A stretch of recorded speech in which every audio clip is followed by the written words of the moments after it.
Aloha everyone, my name is Christina Laney Mitri, and welcome to Smart Living Hawaii's podcast where we discuss smart homes and technology, sustainability, healthy lifestyles, and smart business. Today's podcast is brought to you by Bento Homes Hawaii here in Hawaii, and we will be covering affordable housing and development in Honolulu. I want to introduce you to our guest today. Thank you. This is Phillip Hasha, and he is the principal and CEO of the Redmont Group. Thank you for coming and joining us today. No, thank you for inviting me. I really appreciate it. What we're going to be doing is talking a little bit more about the housing shortage. And I just wanted to let you know, Phil is one of my good friends. We met about the time he moved here, and I guess we just hit it off in the same industry. And he came here to start a local business here. And why don't you just tell me a little bit more about what it is you do, where you came from? Yeah, so in some ways, it seems like coming to Hawaii was a little bit of an accident, but I ended up getting my master's degree in real estate development at Auburn University. And actually, there's two other gentlemen in my class. I was the youngest, and they were the oldest. And I kept pestering them about how I wanted to start this business called Redmont, because I grew up on Red Mountain. And Red Mountain where? In Birmingham, Alabama, right? So what I wanted to do is I had already been kind of working in, had my connections, was like ready to go. And I was kind of in this group project with these two guys, and one of the guys was like, "Oh, that'd be great, but instead of doing it in Birmingham, why don't I help you get started in Hawaii?" And I said, "No way, why would I do that? I've got all my connections in Alabama. That just seems dumb." So I made the unfortunate mistake of telling my wife that. And she goes, "Wait a minute, we don't have to be in Alabama?" And I go, "Yeah, but babe, you don't understand. Like, I don't, I've got all my connections here. I don't know anybody in Hawaii. Why would I go 5,000 miles away?" My wife says, "I don't think you understand. I don't want to be in Alabama." So next thing you know, here we are in Hawaii. And what was kind of interesting fact is I'd only spent 48 hours here before moving here.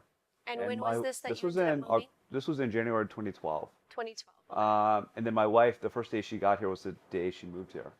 So I don't know if that speaks to Hawaii or just how bad we want to get out of Alabama, but that's how we made it to Hawaii about Awesome. 5, 6 years ago now.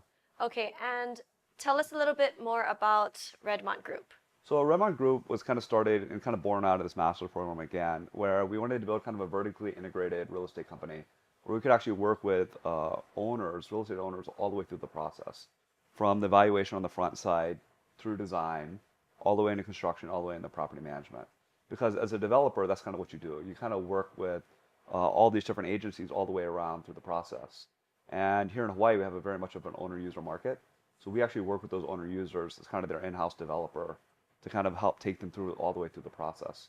And what's unique about us is we're actually the ones doing the process. So I have a full-service valuation company, full-service architecture firm, a full-service GC, general contracting firm, as well as property management firm. So we manage about 1 million square feet here on the island. We probably built over 500,000 square feet here in Hawaii. Probably designed over, I don't know, 50, $60 million worth of real estate. All in this short period of time. Yeah, all in the last 5.5 years. So it's been kind of a rapid growth. When I started, it was just me working out of the IT closet of one of our clients, and today we're got a little over 30 full-time employees, and we're trying to hire another 6 more. So if you're out there, let me know. Looking to Awesome. hire more. Good for our economy as well. And just a little, it's almost similar to Bento Homes, but they're on a different scale. They're working with ADUs. So it's really neat because it's a similar process to streamline things. Right. They're doing start to finish as well for their little ADUs. So it's a neat thing where they help with the design process, the permitting and all of that sort, all the way to What the Bento end. Homes is doing is great, and we need more of that here in Hawaii. Yes. So talking about affordable housing and the housing shortage, which is where Bento Homes definitely focuses on for Hawaii, we wanted to dive a little deeper on that end. And affordable housing and the development in Hawaii has been a hot topic for the past few years. It's been an issue coming, now coming overdue, I would say. Yeah, for sure. And I think the biggest hurdle has been the state and the city and developers need to be on the same page. And everybody has an idea of how to get there, but the only way to get to the end goal is to get everybody together, working together. So a little bit more about, I guess, what you do and how you integrate that. situation? Well, let me kind of take a step back and kind of talk about what I see as a problem, right? Because I think it's multifaceted. And what I mean by that is um, there's really a lot of key issues that are affecting our housing shortage. So right now we have about a 65,000 housing shortage over the next 10 years. So that's about 65 homes a year that we need to be building uh, in order to supply the demand. But right now we're only building about 1,000 units a year. And so that leaves us with a huge gap. We actually have more kids graduating high school than we have homes coming on the market. So you can see we're actually kind of going in an inverse situation. And that's taking into account everything in Kaka'ako that's being Everything built, that's being built, which right? isn't necessarily helping the local market. Well, I think there's a lot of Yeah, different ideas there, yeah. but there's a lot of other issues that are facing us as well. Not just the government constraints, but you also have to look at what's going on right now with Airbnb and VRBO. So we're actually having supply taken off the market on a daily basis. From what's happening is a lot of owners are deciding not to rent it to the local population, but actually rent it to these vacationers that are coming Because into they're town going to pay more. because they're paying more. So what they're doing is they're actually arbitraging the market. Or some people are actually going out there and finding out of town owners, renting from them, and then re-renting to these VRBOs. So we're actually losing a lot of houses off the supply every day just because of these VRBOs. So that's a huge issue we need to look at and try to combine. At the same time, what's happening is with the military here, and they kind of have an inflated monthly amount that they're able to get for their housing stipend. It actually kind of hurts local population as far as because it's kind of overinflating the rental market on the prices, Understandable. right? So between the hard just kind of regulation it takes to build a unit, to us losing supply every day, to also kind of having the military up there as kind of raising the rates, it's kind of a multifaceted problem that we have to solve here in Hawaii in order to kind of get more housing, which I believe we need housing across all spectrums here in Hawaii. In what spectrums are you referring to? I literally all spectrums, from the high-end luxury to the low-end affordable housing. I believe in the nature that just housing first. So the more housing we can bring onto the market, the more that'll actually lower supply. I mean, that'll actually increase supply and basically be able to help decrease the overall cost. Because the demand for those homes won't be as high if we have more supply. Yeah. And we are on an island, or islands, I would say. So being a little creative as to how we do this. Right. So it's a challenge, right? So we're kind of sitting in a situation right now where there's a big kind of keep the country, which I fully support. I even as a developer, I hate taking fertile ground and building any new buildings. I just don't think that's the best thing to do for our island, right? That's where agriculture comes from. That's where everything else comes from, right? At the same time, when you look at in the inner city in Kaka'ako, a lot of people are afraid of losing their views, right? So we kind of have this split in kind of what people are wanting, not to take over the greenfield, but then at the same time, don't lose the city views for more high rises in town. So where do you really kind of find that happy medium? And the challenge is one of those has got to give. Yeah. My personal opinion is I would rather keep the greenfield green. And because also, if you look at it from the state's perspective, the cost per pupil that lives further out is actually much greater than those that live further in. You got to think about it, right? Uh, Well, it's also their carbon footprint with the driving. everything, right? So you got to think about it. The longer you have to do public roads, the more you have to do public sewers, the more you have to do public water, The larger square footage of the right? So homes. then you also got to look at the fact that we got to put police stations further out there. You got to put fire stations out there. You got to build more public schools. So that's really a challenge. The more that we grow into the suburban area, the actually more it's going to cost the state. So that's why I believe more of an urban footprint is more where we need to kind of be growing as a state. Okay. Well, he does live in Kaka'ako and work in Yes, so Kaka'ako, and he's plays in play. Kaka'ako. Yes. That's right. And he also has his office is located at It's 814 Laniwai Street, so right here in Kaka'ako. yeah, and right next to um, The new the Keikio new Lana coming up. Keikio Hana coming up right One of the there off of affordable housing Ward. Yeah. projects, yeah. And it's a very interesting location that he's turned into a lot of options for. I would say. I mean, he's working on something as well. Did you want to chat on that? No, not yet. Not yet. Okay, it's still But under come wraps. soon in December. It'll be coming Coming out. soon in December, he's got something under his sleeve. Like I told you, we like to play in Kaka'ako, so I'm creating a place for us to play. Yeah, so the work, live, and play part of it, and Yes. that's awesome. The other part that he's involved with Kaka'ako is HCDA. So that's you want to tell them a little bit more? What does HCDA stand for? So Hawaii Community Development Authority. So it really is kind of the governing body. So what's kind of interesting, back in the 70s, I believe, I hope I got this correct, is there was actually kind of a split between the state and the city and county. So it's actually the HCDA kind of controls the land here in Kaka'ako, separate from the city and county. So it's actually kind of different. And so we're, in a weird way, it's almost like being the city kind of writing the laws and the legislation there for Kaka'ako, as well as Kalaeloa and one of the other, Hiei, yeah, sorry, I always say that wrong. So they Down do, for all it's base across, I mean, on the islands, it's not Yeah. just in For Kaka'ako. myself, I actually just represent all the local business owners in Kaka'ako. And he Uh, is on the board with HCD. yeah, so that was a long process going through the governor and the city council and everyone else. And But I applaud you for joining the board. It's not an easy task to, for one, get on, but to serve. It is definitely needed to have a, I would say, more of a developer mindset on that board to help with some of these governances that we need to. well, I think for me, it was important to kind of give back, right? Like I said, I moved here 6 years ago, and obviously it's given me so much, this place, right? And one of the things that I did in my master's program, kind of going back to that, was I traveled around the world studying these kind of districts like Kaka'ako. So I met with the city council members there. I met with the mayors. I met with the the local developers. I met with constituents, and kind of realized that everybody has a say in how these communities are being put together. And so what was great is when I saw this opening here, it was kind of my chance to take that knowledge that I gained and kind of help put it into um, the area that I live and love so much, which is Kaka'ako, right? Yeah. Well, I do have to give Phil a lot of credit. Um, Being a quote unquote foreigner, not Yes, born yes, and yes, raised in yes. Hawaii, he does come from a small town, so they have similar, like-minded, just how you are, and the idea of aloha is where he's at and where his heart's at. So he's definitely integrated himself well into the Well, community, thank you. the business community as well. So I definitely applaud you for that. Well, thank And, you. he's one of the good guys, I promise. Oh, thanks. Yeah.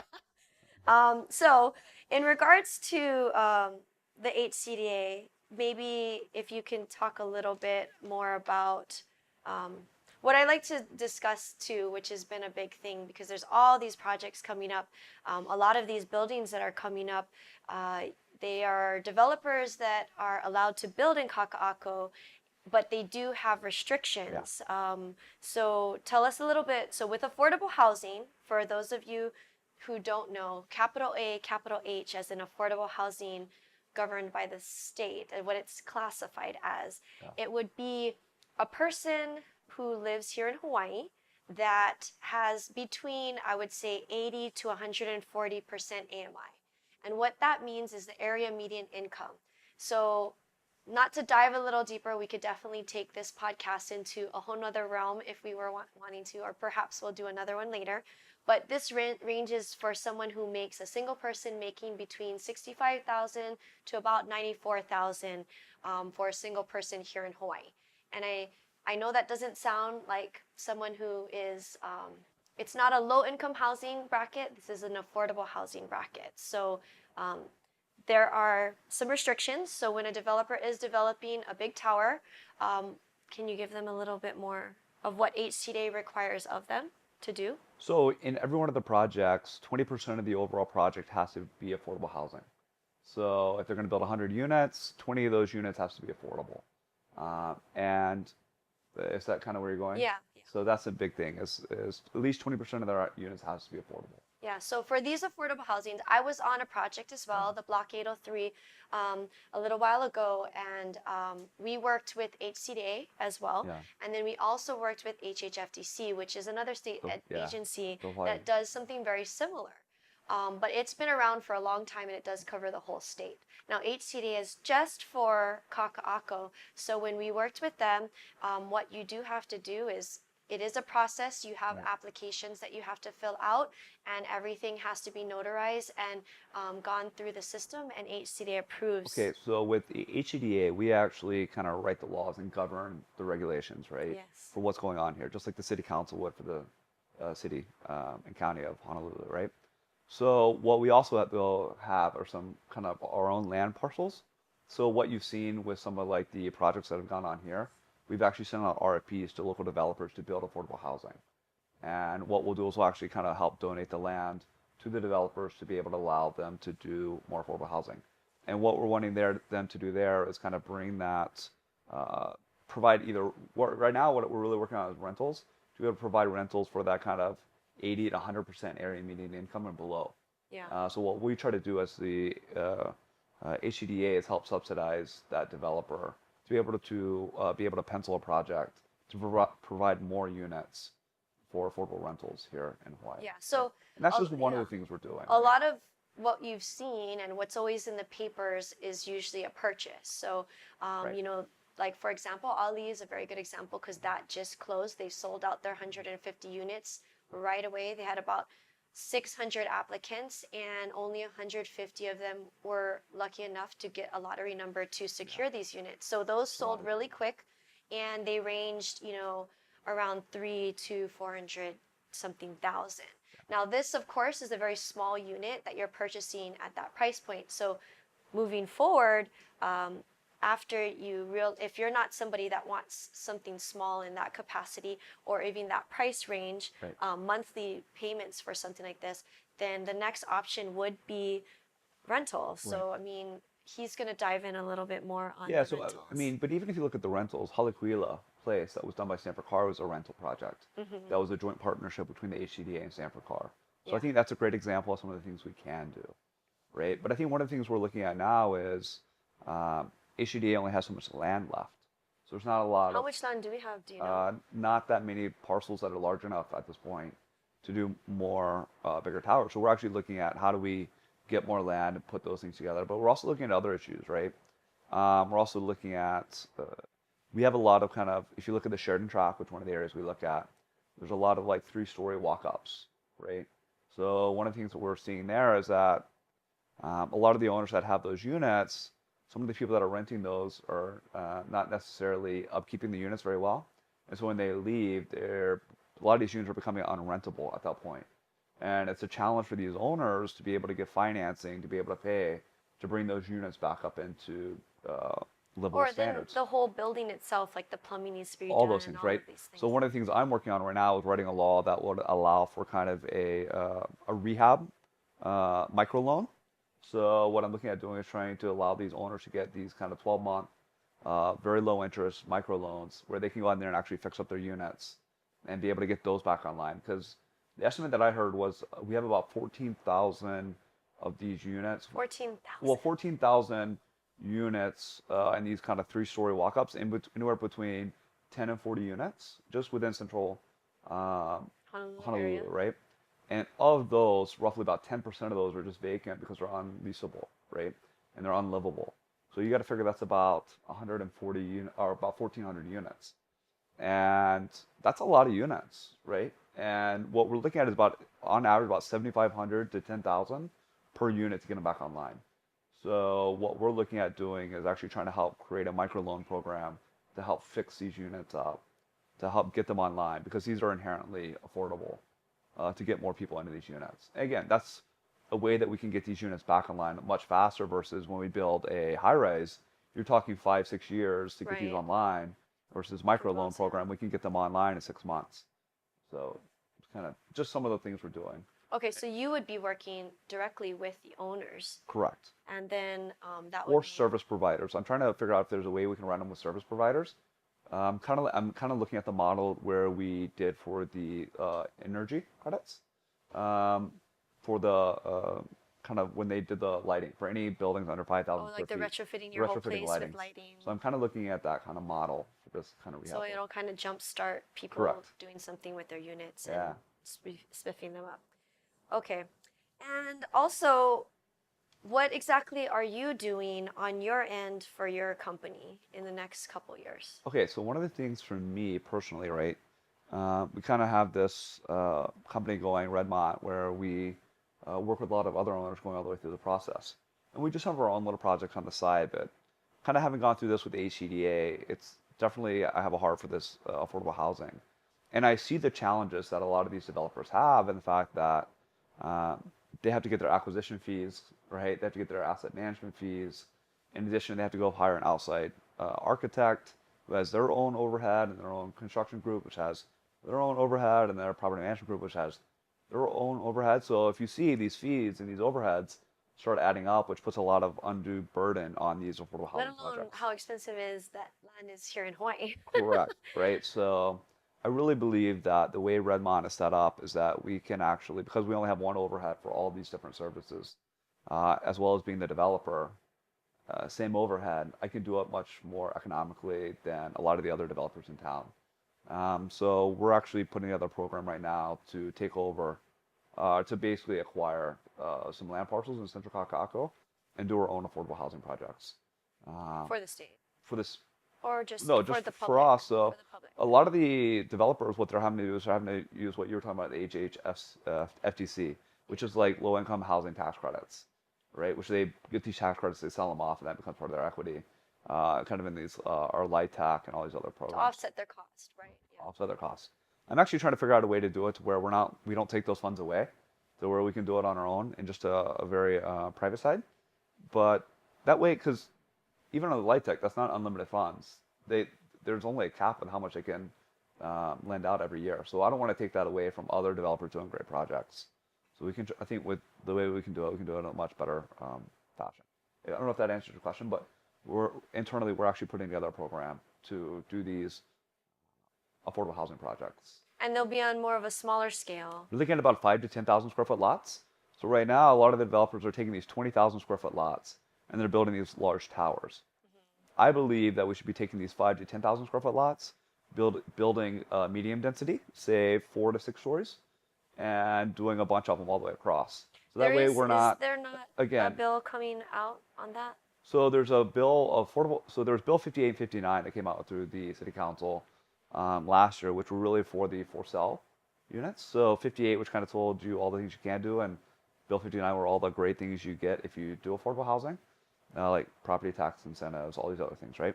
Uh, Coming up, my understanding, and I'm kind of working with some of the guys on City Council now. I think there's someone that I know too. He's Yeah, an architect I don't working know, on but it. so there's a bill coming out probably next February, March, hopefully to start giving incentives to developers for doing affordable housing Something about rentals. like a five Yeah, so there's a story. lot of different things. I don't want to say exactly what they are, Oh, but they're trying because some of that I don't know how much can get passed because of building code. okay. Yeah. So being an architect, I don't really want to get involved with that. Um, but what we're looking at is, I think, again, like I told you before, we're fighting green space and we're fighting views, Yeah. right? So what I'm thinking the happy medium is kind of building these mid-rise units and They these don't kind of have views anyways, so and these 4 to 6. Well, I think they can have yeah. great views, but it's about creating great neighborhoods and great Yeah. communities where people can still walk together, walk to their local grocery store, they can walk to work, they can walk to their local neighborhood bar, neighborhood restaurant, be able to go to the local playgrounds, play with their kids. Yeah. I think you can do that with these kind of mid-rise units and these 4 to 6 story buildings, and actually start kind of creating more communities around that.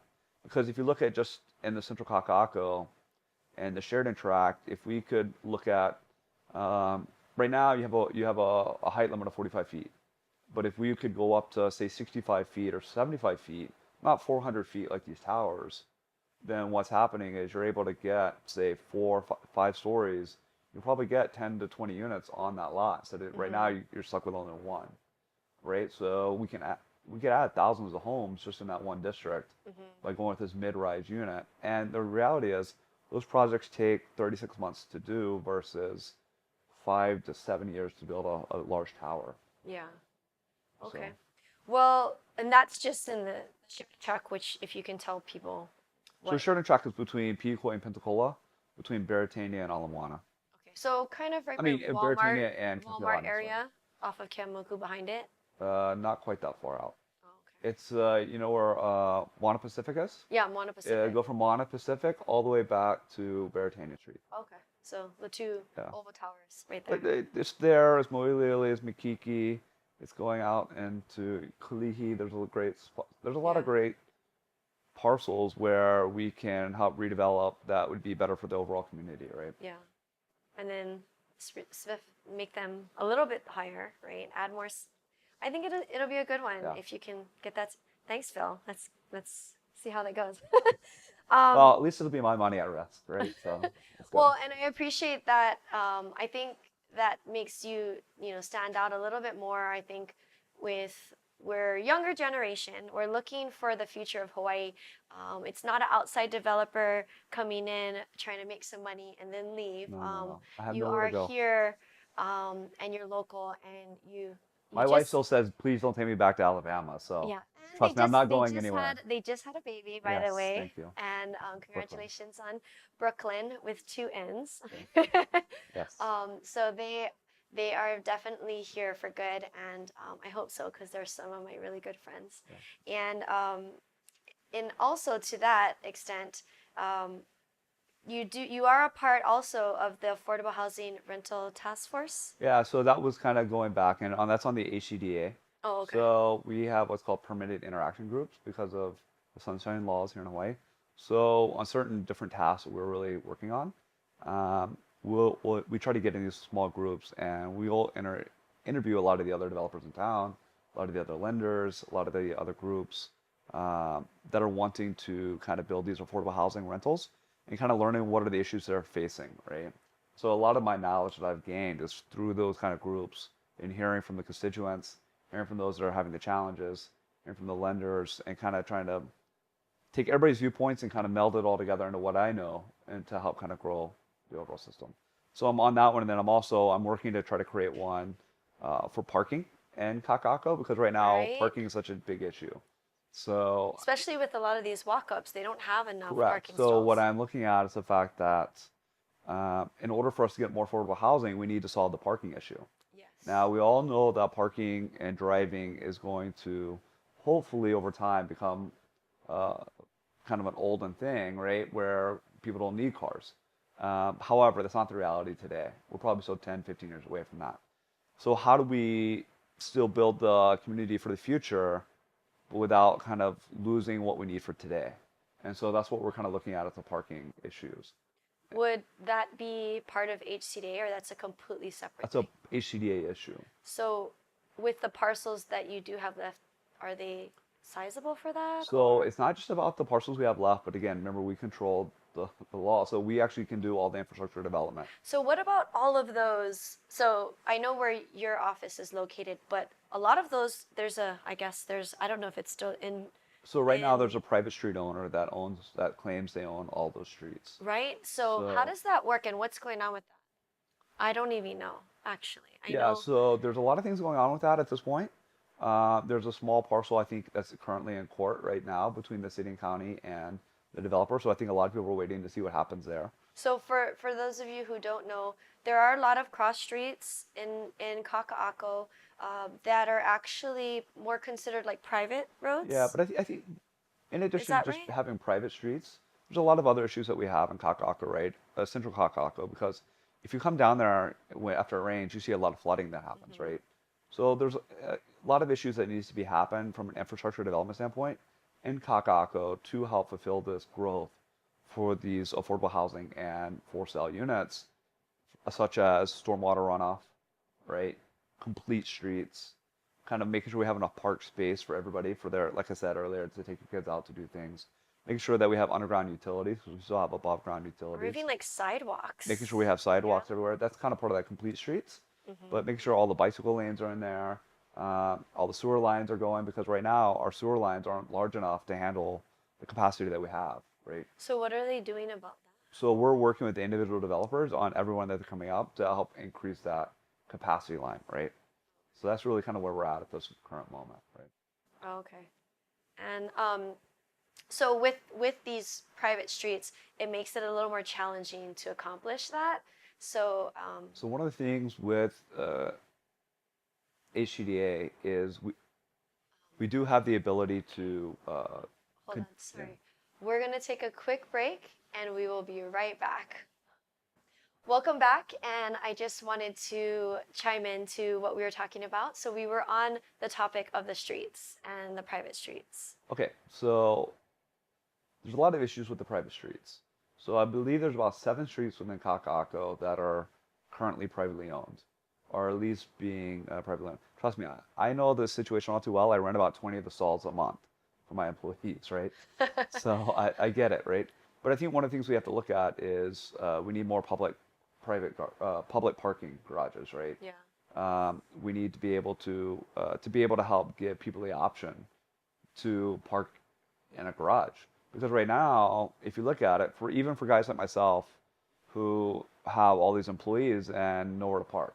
I mean, I have a parking lot, but in my parking lot, I can only fit 5 parking stalls. So what do I do for all the employees that work for me, right? So that's one of the challenges I'm trying to face because it's not just me that's having this issue. Like I said, I represent all the business owners in Kaka'ako, and we're all facing the same problem. So I believe that we should be working to build more public parking garage facilities that would allow for more monthly parking. Just look at like what we have downtown. Look what we have in Chinatown. We have a ton of parking garage facilities. So I think And some that's of them are city, right? And they some are. of them Most of are, them are city in Chinatown, right? yeah. So and we I actually know because I have an electric car, so I get to take advantage of yeah, those. it must be nice. Well, I walk to work every day, so my carbon He footprint does. His is is even better than mine. I walk every day, so my carbon footprint is very He low. literally So does. I drove right past him as he was leaving his. yes, yes, that's how you taught me into That's how this. I talked you into doing this Yes, podcast. I was like, "Hey, Phil," roll down the window. Can you do this podcast I for was me? literally stuck in the middle of a crosswalk, so I couldn't say no. So that's why I'm here today. I wasn't gonna run you Yeah, down. that's debatable. Uh, no, I just look at it and say, even for the affordable housing, we need to really look at what our parking ratios are to the number of bedrooms that we have, and if we can shrink that. And the problem is right now is that everybody, you see it when you go down there, everybody's having to park along the street. Hmm. So is there ways that we can help take those off the street to allow us to have more complete streets? And I don't have the answers today, but that's one of the things that we're getting into to start looking at. Yeah, and everybody's working together to come up with a solution, Totally, right? right. So, But it's definitely something we have to look at in order to help us with the business owners that are in town, as well as allow us to get to more of a complete street model, as well as allow us to help us with the affordable housing. So it really is yeah. a complex issue. So I guess the gist of everything is that this housing shortage isn't just an easy fix, as we all know, No, but it does take a whole bunch of people together thinking on the same wavelength with right. the same goals in mind, to really push things forward. Yeah. And And I believe truly on the affordable housing, it is housing first.